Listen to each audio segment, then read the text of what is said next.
And ఇది software field లో IT non IT రెండు ఉన్నాయి కదా, సో ఈ టూ కేటగిరీస్ కి ఉన్న మెయిన్ డిఫరెన్స్ ఏంటి?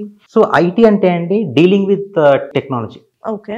Developing, testing, these are all comes under IT.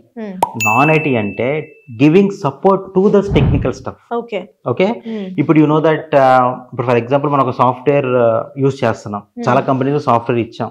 For example developing Swiggy app is IT. Okay. Practical గా చెప్పాలంటే developing Swiggy app, Zomato, BB daily, these are all in IT. వాటిల్లో voice process, non voice process అని ఉంటాయి. అవును. అంటే దాని నుంచి మనకి వచ్చే క్వైరీస్ కానీ, దాన్ని యూజ్ చేస్తే వచ్చే క్వైరీస్ కానీ, దాని నుంచి కస్టమర్స్ రేజ్ చేసిన క్వైరీస్ కానీ ఆ టెక్నికల్ గా మనం సాల్వ్ చేసే దాన్ని నాన్ ఐటీ అంటారు. సో ఆ నాన్ ఐటీలో టెక్నికల్ రిలేటెడ్ ఐటీ ఉంటుంది, అంటే టెక్నికల్ రిలేటెడ్ నాన్ ఐటీ ఉంటుంది. దాంతోపాటు రిమైనింగ్ కానీ నాన్ ఐటీ కదా. ఇప్పుడు business administration non IT, marketing non IT, digital things, anything non IT. But non ఐటీలో ఐటీ రిలేటెడ్ గా ఉండాలి అంటే non voice process, voice process. Non voice అంటే చాట్ సపోర్ట్.